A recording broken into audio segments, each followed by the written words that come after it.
안녕하십니까. 해피 주일 예배. 해피 로드스데이. 맨. 저는 서아브람 목자입니다. 제가 이렇게 주일 예배를 전하게 된 것은 오늘 학사의 야외도 있고 그래가지고 제가 학사의 회장입니다.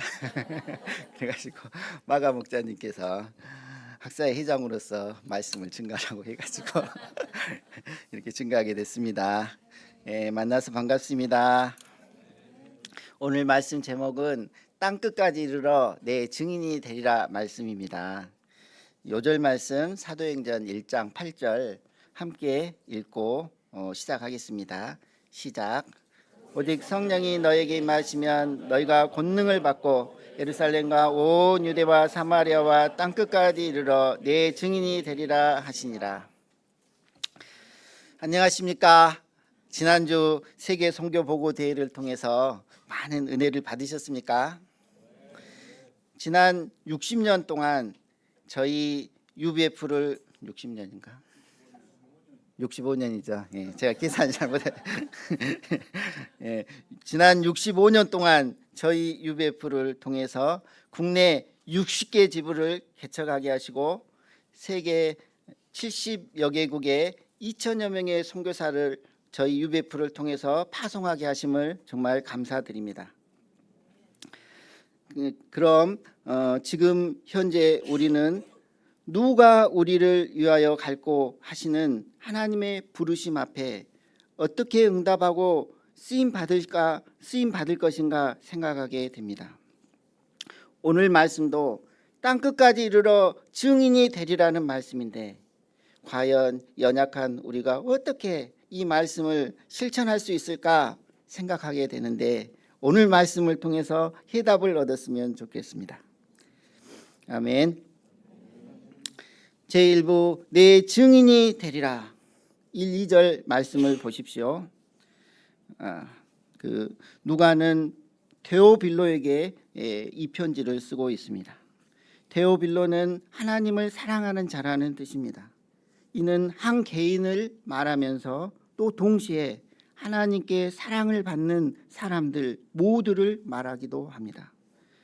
누가는 먼저 쓴 글 누가복음에서 예수님께서 이 세상에 오셔서 여러 가지 일을 행하시고 가르친 이것을 기록했습니다. 그리고 예수님께서 택하신 사도들에게 성령으로 명령하시고 승천하신 날까지의 일을 기록했습니다. 이제 두 번째 글인 사도행전은 다시 승천으로부터 시작합니다. 예수님은 승천을 전후해서 이 땅에서 육신으로 행하신 사역을 끝맺고 다시 하늘에 오르셔서 성령을 통하여 다시 사역을 시작합니다. 3절을 보십시오. 함께 읽어보겠습니다. 시작.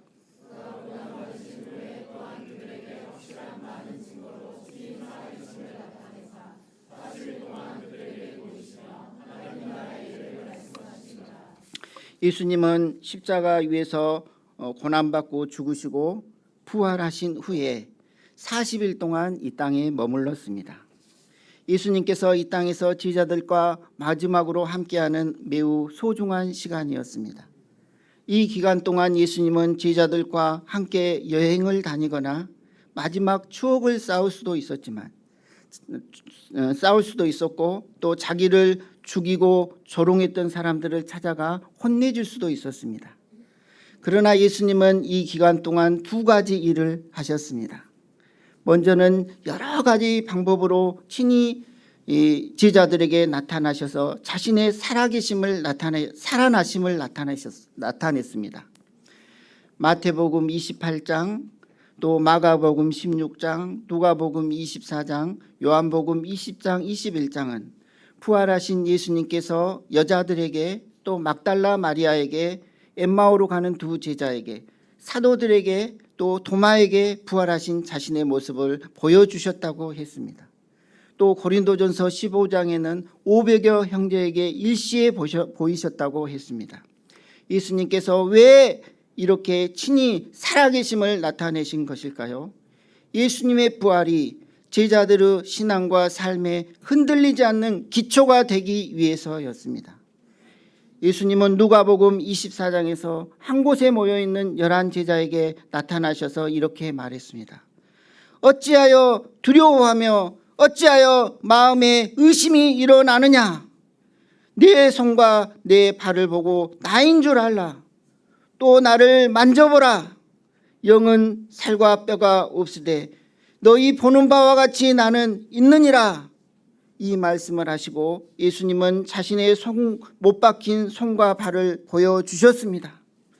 그래도 제자들이 예수님을 잘 믿지 않자 무슨 먹을 것이 있느냐 말씀하시고 구운 생선을 친히 먹으셨습니다. 그리고 모세의 율법과 선지자의 글과 시편에 기록된 말씀이 이루어져야 한다고 말씀하셨습니다. 그리고 이 예수님의 이름으로 죄사함을 받게 하는 회개가 예루살렘에서부터 시작하여 모든 족속에게 전파될 것을 말씀하셨습니다. 우리도 우리 안에 있는 예수님을 믿지 못하는 불신을 회개하고 기록된 성경의 말씀과 우리가 기도하고 경험했던 그 부활의 사건을 기초로 부활하신 예수님을 굳게 믿어야겠습니다. 3절을 보십시오. 다음으로 예수님은 하나님 나라의 일을 말씀하셨습니다. 하나님 나라는 하나님께서 다스리는 왕국입니다. 그 나라는 어떤 장소보다는 다스림을 말합니다. 세상에는 많은 나라가 있지만 성경의 눈으로 보면 오직 2개의 나라가 있습니다. 하나님께서 다스리는 하나님 나라와 하나님을 믿지 않는 인간이 다스리는 세상 나라입니다. 어느 나라, 어느 백성이 되는가에 따라서 그의 삶은 완전히 달라집니다.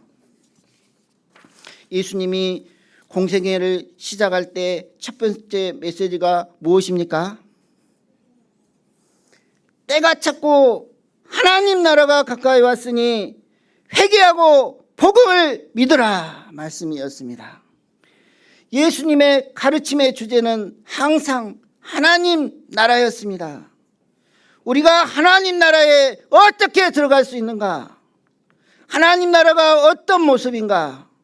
하나님 나라가 한 사람 내면에 임하면 어떻게 변화되는가? 여러 가지 비유로 가르치셨습니다. 지난주 우리는 세계 선교 보고들 대회를 통해서 각 사람들에게 어떻게 하나님 나라가 임하였는지 소감을 통해서 들었습니다. 카자흐스탄의 보타고츠 목자는 어렸을 때 어머니의 양육 포기로 보육원에서 자라며 보육원 사람들에게 학대를 받으면서 살았습니다. 어떤 보육원 교사는 어린 보타고츠 목자의 눈에 치약을 바르고 서 있도록 했습니다. 그래서 그 치약을 닦자 화를 내었습니다. 그는 또 다른 보육원으로 옮겼는데 그 다른 보육원에 있는 교사는 보타고츠 목자의 머리카락을 다 잘라버리고 자매 목자입니다. 보타고츠는 그 머리카락을 다 잘라버리고 남자처럼 만들었습니다.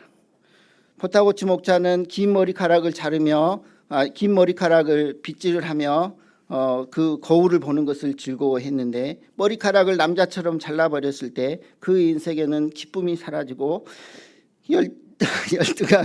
열등감이 생겼습니다. 그는 죽음을 생각할 수밖에 없었습니다. 그러나 그가 그 12월 25일 크리스마스 때에 UBF 목자들의 초청을 받고 그곳에서 환한 UBF 목자들의 얼굴을 받으며 그에게도 삶의 소망이 생겼습니다. 나도 저들처럼 밝은 인생을 살고 싶다. 그리고 창세기 보라 얼마나 좋으냐 말씀을 들었을 때 그의 마음에 열등감이 사라졌다고 했습니다. 그리고 십자가에 못 박히신 예수님을 영접하고 엄마를 용서하고 자기를 버린 엄마를 용서하고 카자흐스탄의 영혼을 섬기는 목자 가정이 되었습니다. 그는 소감 중에 우리 남편 최고 하였습니다.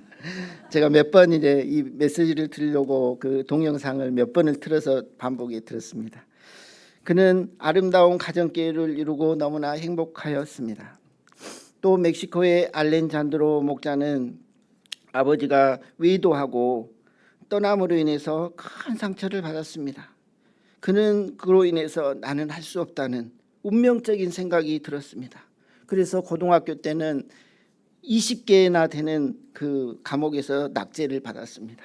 나는 할 수 없다는 패배적인 인생을 살 수밖에 없었습니다. 그렇지만 그의 얼굴이 너무나 잘생겼어요. 멕시코에서 자신이 제일 잘생겼다는 마음을 가지고 3명의 자매와 한꺼번에 연애하는 이런 나쁜 놈이 되었습니다. 그러다가 한 자매를 만나서 진지한 연애를 하였는데 그 자매가 자신을 배신하고 전 애인에게 떠남으로 인해서 그는 큰 마음의 상처를 받았습니다. 그때 그는 비로소 하나님께 기도하게 되었습니다. 하나님 하고 기도했을 때 그는 내게 부르짖으라, 내가 내게 응답하겠고 크고 비밀한 일을 내게 보이리라 말씀을 하나님께 받고 회개하고 돌아왔습니다. 그리고 그는 하나님의 말씀에 순종해서 목자들의 말씀에 순종해서 말씀 공부를 하고 가정교회를 이루며 그의 교회에서 매주 30팀의 1대1을 하는 놀라운 역사를 이루고 센터를 개척하는 역사를 이루었습니다. 이처럼 한 사람이 예수님을 믿고 변화되면 그들의 삶에 하나님 나라가 임하게 됩니다. 하나님 나라는 마지막 날 예수님께서 재림하실 때 이루어질 새하늘과 새 땅을 이야기하기도 하지만 우리가 현재의 삶에서 예수님을 믿을 때 우리의 삶에도 하나님 나라가 임하게 됩니다. 온 세상에 임할 이 회개와 구원, 하나님 나라의 임함을 예수님께서는 제자들에게 말씀하셨습니다. 그리고 예수님은 제자들에게 무슨 방향을 주셨습니까? 함께 읽어보겠습니다. 1장 4절 시작.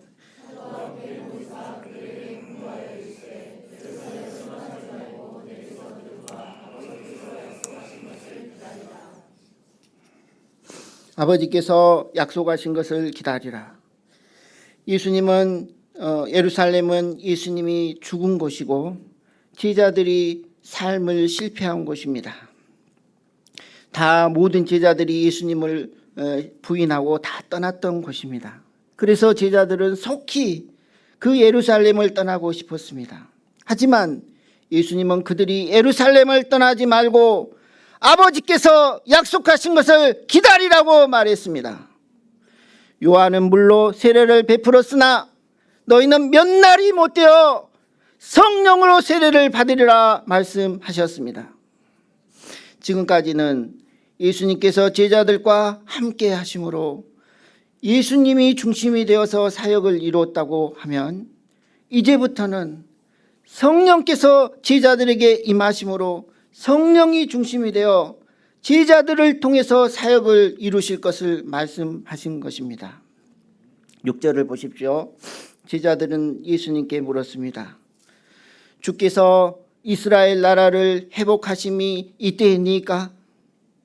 제자들은 예수님의 부활을 깊게 체험했지만 여전히 그들의 소망인 이스라엘 나라의 회복이 언제인지 물었습니다. 이때 예수님은 대답했습니다. 7절을 보십시오. 이르시되 때와 시기는 아버지께서 자기 권한에 두셨으니 너희의 알 바 아니요. 이스라엘을 다시 세울 때와 시기는 아버지의 권한에 두셨으므로 언제 이루어질지 아무도 모릅니다. 오직 하나님만이 아시고 하나님의 때에 이루어집니다. 그러므로 사도들은 여기에 너무 신경 쓸 것이 아닙니다. 그러면 그들이 집중해야 될 것이 무엇입니까? 8절을 함께 읽어보겠습니다. 시작.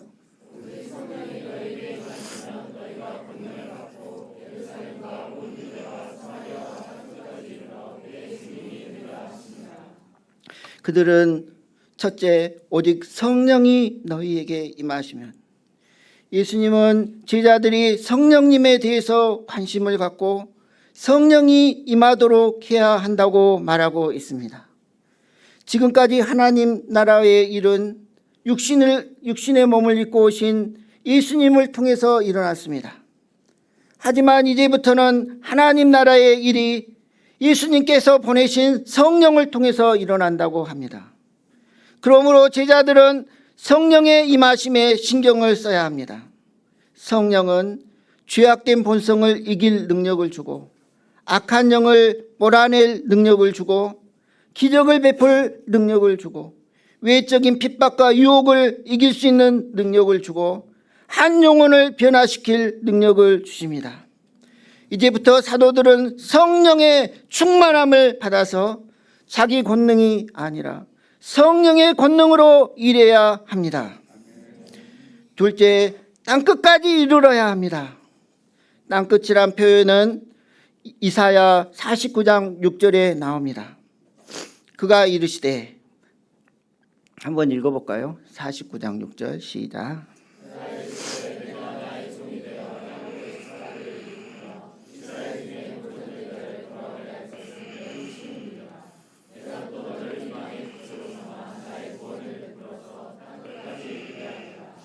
내가 또 너를 이방의 빛으로 삼아 나의 구원을 베풀어서 땅끝까지 이르게 하리라.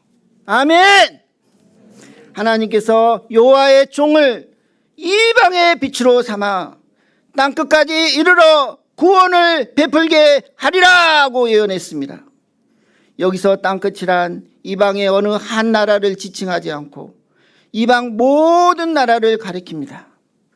제자들은 이스라엘의 구원만을 생각했었는데 예수님은 땅끝까지 이르러야 한다고 말합니다. 예수님은 제자들이 편협한 지역주의를 뛰어넘어서 예루살렘과 온 유대와 사마리아와 땅끝까지 이르러 예수님의 증인이 되기를 바랍니다. 그러므로 우리도 편협한 가족주의를 뛰어넘어서 땅끝인 믿지 않는 친구들, 이웃, 캠퍼스, 세상 만민에게 향해야 합니다. 셋째, 내 증인이 되리라. 우리는 예수님의 증인으로 살게 됩니다. 증인은 어떤 것을 보고 어떤 것을 기억하고 어떤 것을 회상하고 말할 수 있는, 그것을 말할 수 있는 사람입니다. 당시 로마는 새 황제가 즉위하면 전령들을 세워서 서쪽으로는 스페인까지, 북쪽으로는 영국까지, 남쪽으로는 이집트까지 보내서 새 황제가 즉위하였다 하며 그 소식을 알렸다고 합니다. 이처럼 성령님은 각 사람이 예수님을 영접하고 성령의 충만함을 받게 되면 그 사람을 붙들어서 동쪽으로, 서쪽으로, 남쪽으로, 북쪽으로 보내서 예수님의 죽으심과 부활을 증거하시고 그가 부활하셨다 증거하게 합니다. 그런데 문제는 이렇게 치열한 삶을 살고 있는 우리가 어떻게 예수님의 증인으로 살 수 있을까 생각하게 됩니다. 우리는 여전히 사도들처럼 정말 연약한데 어떻게 증인으로 살 수 있는가? 우리는 구원의 은혜는 정말 큽니다. 그러지만 여전히 세상 유혹에 약하고 자기 문제에서 벗어나기 쉽지 않습니다. 마음은 정말 주님을 위해서 살고 싶고 죽을 수도 있을 것 같지만 자기 하나의 믿음도 현재는 지키기 어렵습니다. 캠퍼스에 나갈 시간도 부족하고 시간이 있다고 해도 영적 소원이 없는 영혼들을 섬길 만한 자신이 없어 도전조차 못합니다. 우리가 매주 학사의 목자님들이 캠퍼스에 나갑니다. 한 명에게도 나가긴 했는데 한 명에게도 전도를 못하고 모여서 기도만 하고 오는 학사의 목자들이 있습니다. 제가 그렇습니다. 그러다 보니 점점 우리가 어떻게 증인으로 살 수 있는가 너무나 부담스럽습니다. Who will go for us? 누가 우리를 위하여 갈고? 이 말을 들었지만 부담스럽습니다. 저만 부담스럽습니까? 예.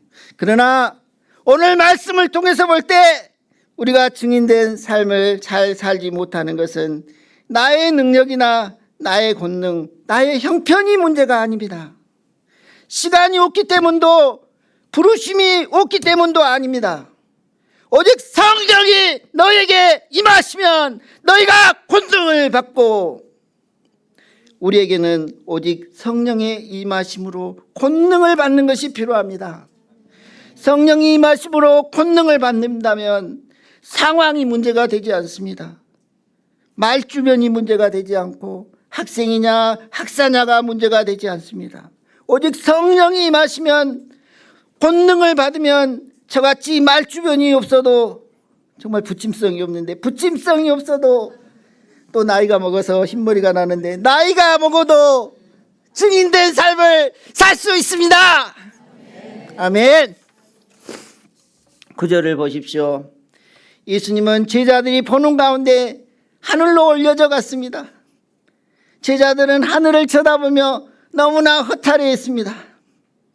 십자가에 못 박히실 때, 예수님이 죽으실 때 허탈했는데, 이제 또 예수님이 40일 동안 잠깐 있다가 하늘로 올라가시니 또 예수님이 사라졌습니다. 그래서 그들은 또 허탈했습니다. 그때 흰 옷 입은 두 천사가 그들 곁에서 말했습니다. 갈릴리 사람들아, 어찌하여 서서 하늘을 쳐다보느냐? 너희 가운데서 하늘로 올라가신 이 예수는 하늘로 가심을 본 그대로 오시리라. 아멘. 부활하신 예수님은 제자들이 보는 가운데 승천하셔서 하나님 보좌 우편에 앉으셨습니다. 그러나 이것으로 끝나지 않았습니다. 예수님은 마지막 날 그들이 본 그대로 다시 구름을 타시고 오셔서 세상을 심판하실 것입니다. 그때는 믿음으로 산 사람에게는 영광이 있고 영생이 있지만, 믿음으로 살지 않는 사람에게는 영원한 심판이 있습니다. 제2부 기도에 힘쓰더라. 제자들은 예수님이 승천하신 후에 감난산에서 예루살렘으로 다시 돌아왔습니다. 그리고 사도행전 1장 4절 말씀, 예루살렘을 떠나지 말고 아버지께서 약속하신 것을 기다리라, 그 말씀에 순종했습니다. 그들은 정말 갈릴리 고향으로 가고 싶었지만 그 말씀의 기초에서 예루살렘, 자기들이 머물던 그 다락방으로 다시 올라갔습니다. 14절 말씀, 여자들과 예수의 어머니 마리아와 예수의 아우들과 더불어 마음을 같이하여 오로지 기도에 힘쓰더라. 첫째, 그들은 더불어 마음을 같이 했습니다. 지금 그들은 예수님도 안 계시고 모인 수가 120명이나 됩니다. 이런 상황이라면 과거에 했던 것처럼 누가 크냐 하면서 서로 다툴 수 있었습니다. 그런데 지금은 조금도 서로 다투지 않고 마음을 같이 했습니다. 둘째, 그들은 오로지 기도에 힘썼습니다. 그들이 왜 기도에 힘썼을까요? 하나님 아버지께서 약속하신 성령의 세례를 기다린 것입니다. 성령의 세례를 받을 때 그들이 비로소 권능을 받게 되고 예루살렘과 사마리아와 땅끝까지 이르러 증인이 될 수 있습니다. 우리는 21세기 과학시대에 살고 있어서 기도를 매우 비이성적으로 생각하고, 기도하면 뭐가 이루어지냐? 우리 형님이 자꾸 그렇게 말합니다. 뭔 기도를 하냐? 기도하자고 하면 발을 뺍니다. 그래서 우리도 동감을 하고 기도를 소홀히 합니다. 그렇게 우리가 기도를 소홀히 하면 어떻게 될까요? 우리는 성령의 임하심과 성령의 권능을 체험할 수 없습니다. 그러면 당연히 증인된 삶도 살 수가 없습니다. 그러므로 우리는 초대교회 성도들처럼 다시 기도함을 통해서 성령의 충만함과 권능을 받을 수 있기를 기도합니다. 이 비이성적인 21세기에 다시 기도를 해야 되겠습니다. 1806년 미국 매사추세츠의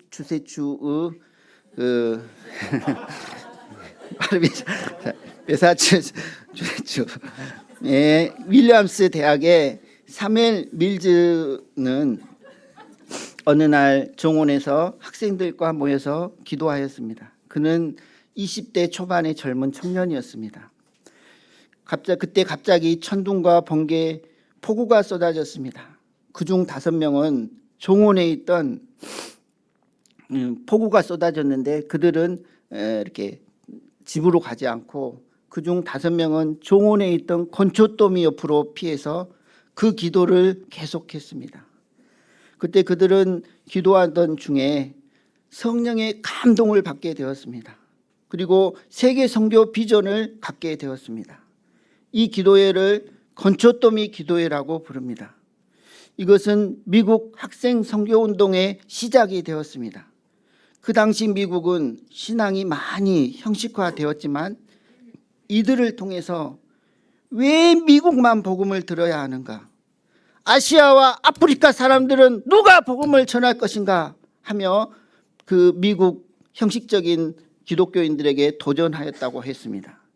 이 모임이 나중에 발전하여 18세기 후반 한국에도 미국 선교사들이 들어오게 되는 계기가 되었습니다. 그 선교사들 이름은 알렌, 언더우드, 아펜젤러 등과 같은 사람들입니다. 그 선교사들은 대부분이 20대 초반, 30대 아주 젊은 청년들이었습니다. 그 중에 우리 UBF 창립자이신 사라베리 선교사님도 계십니다.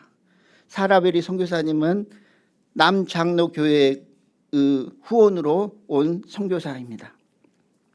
우리 UBF도 초창기부터 말씀 공부와 기도에 힘썼습니다. 이렇게 말씀 공부와 기도에 힘썼을 때 초창기 UBF 목자들에게도 성령이 임하여 수많은 한국 대학을 개척하였고 세계 80여 개국에 2,000여 명의 선교사를 파송하는 역사가 있었습니다. 그러므로 우리도 초대교회 성도들처럼 초창기 UBF 목자님들처럼 건초더미 기도회의 사무엘 밀즈처럼 오로지 말씀과의 기도에 힘쓰므로 성령 충만함과 권능을 받아서 땅끝까지 증인의 삶을 살 수 있기를 기도합니다. 너무 염려하지 마십시오. Who will go for us? 땅끝까지 증인이 되리라. 제가 말씀을 듣고 너무 부담이 됐는데 이 말씀을 이렇게 읽으면서 준비하면서 염려하지 말라는 생각이 들었습니다. 성령이 임하시면 성령께서 우리를 통해서 하십니다. 아멘. 부담됩니까? 지금도? 전혀 부담될 필요 없어요. 성령이 임하시면 다 이루어집니다. 저는 눈이 작고 얼굴이 제 소감이에요. 자, 저는 눈이 작고 제 눈이 작습니다. 그래서 특히 이제 그냥 있을 때는 괜찮은데 웃으면 눈이 잘 안 보여. 제가 거울을 봐도 눈이 웃으면 잘 안 보입니다. 저는 그래서 사진 찍으면 이렇게 수정하기가 힘들대요. 좀 이게 있어야지 수정이 가능한데 이렇게 해가지고 수정 불가. 저는 눈이 작고 얼굴이 못생겼다는 깊은 열등감이 있었고 또 소심한 성격으로 사람들과 잘 어울리지 못했습니다. 이것은 나의 인생을 매우 힘들게 하고 우울하게 했습니다. 공부는 잘해서 치과대학에 들어왔지만 이모에 대한 열등감과 소심한 성격은 잘 변화되지 않았습니다. 그러다 친구 소개로 이곳 UBF에 와서 성경 공부를 하면서 창세기 1장 31절 보라 얼마나 좋으냐 하나님이 지으신 그 모든 것을 보시니 보시기에 심히 좋았더라. 아멘. 말씀을 통해서 깊게 은혜를 받고 저는 하나님을 믿게 되었고 하나님을 섬기는 삶을 시작하게 되었습니다. 캠퍼스 목자로 부르심을 영접하고 제가 좋아하던 여러 동아리들을 2학년 때 끊고 영혼들을 섬기는 유배부 목자로 살고자 결단하였습니다. 이렇게 주님을 위해서 헌신된 삶을 살 때 저는 즐겁고 행복했습니다. 날마다 성경의 말씀을 묵상하며 살 때 저의 병든 내면이 많이 회복되었습니다. 아멘. 외모에 대한 열등감도 사라지고 자신감이 회복되었습니다. 믿지 않는 사람들에게 도전하여 전도도 하고 치과도 창세기 말씀, 이삭에게 준 말씀, 이 땅에 거하라는 말씀에 순종해서 광주에서 정말 가장 치열한 장소 중 하나인 지금의 자리에 거의 30년 동안 개업하고 살게 하셨습니다.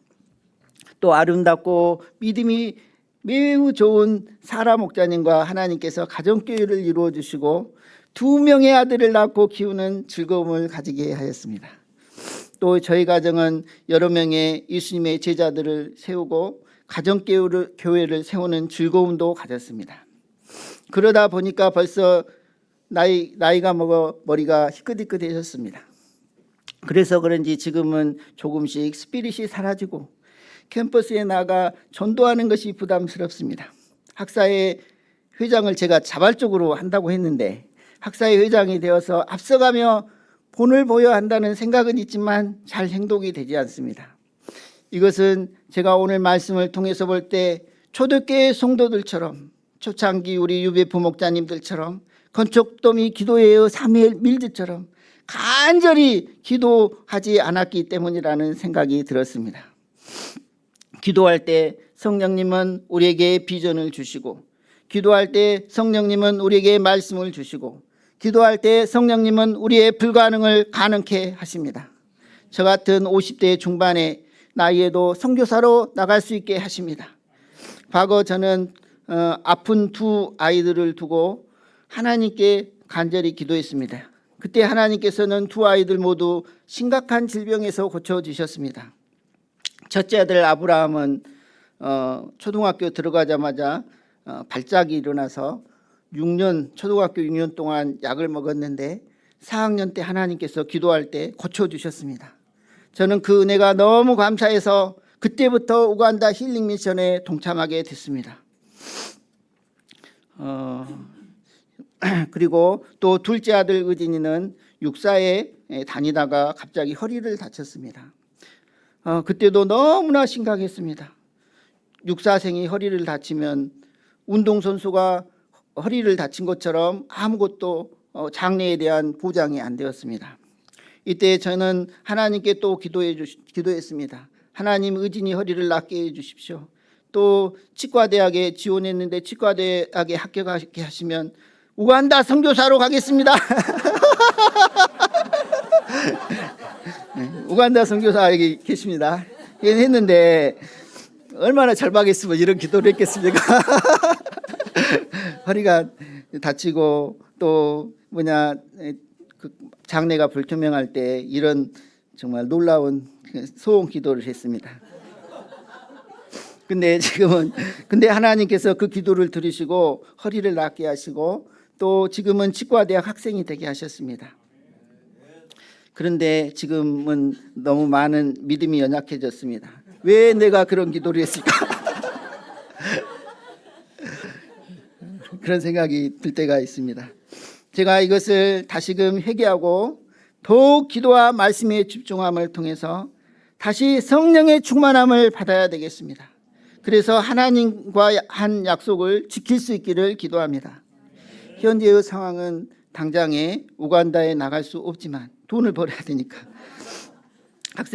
아이들을 키워야 되니까 나갈 수 없지만 매일의 삶을 선교사처럼 살 수 있기를 기도합니다. 저는 매일 밤늦게까지 TV를 봤는데 이것을 회개하고 저녁에 기도를 해야 되겠습니다. 그리고 양식을 더욱 깊게 써서 양들과 동역자들에게 나누어 줘야 되겠습니다. 또 교회를 섬기는 일에 더욱 힘써야겠습니다. 또 치과도 성교하는 치과로 만들고자 노력해야겠습니다. 결론, 우리는 초대교회 성도들이 어떻게 성령의 권능을 덧입고 예수 그리스도의 증인된 삶을 살 수 있었는가 배웠습니다. 저희도 초대교회 성도들처럼 기도와 말씀의 힘쓰므로 성령의 충만함과 권능을 받아서 금년 한 해 증인된 삶을 살 수 있기를 기도합니다. 그래서 우리를 통해서 예수 그리스도의 복음이 나와 가정을 넘어서 땅끝까지 전파될 수 있기를 간절히 기도합니다. 아멘. 네, 사도행전 1장 8절 말씀 기도하고 마치겠습니다. 시작. 오직 성령이 너에게 임하시면 너희가 권능을 받고 예루살렘과 온 유대와 사마리아와 땅끝까지 이르러 내 증인이 되리라 하시니라. 하나님 아버지 감사합니다. 지난주 선교 보고 대회를 통해서 저희 유배표를 통해서 정말 본국 60여 개 부를 개척을 하고 세계 80여 개국, 70여 개국에 2천여 명의 선교사를 파송하게 하셔서 감사합니다. 또 현재는 후일고포로 누가 우리를 위하여 갈고 하나님께서 다시 우리를 묻습니다. 하나님 아버지, 저희가 정말 이 말씀에 순종하여 내가 여기 있나이다, 나를 사용하여 주소서 정말 응답할 수 있도록 도와주십시오. 그러나 이것이 내 힘으로 되는 것이 아니라 오직 성령으로 할 수 있다고 하십니다. 우리가 너무 염려하지 않고 성령을 믿고 기도하게 도와주시고 성령의 이끌림을 받아서 저희가 사도행전의 역사를 새롭게 쓸 수 있도록 땅끝까지 이르러 증인된 삶을 살 수 있도록 도와주십시오. 예수님 이름으로 기도드렸습니다. 아멘.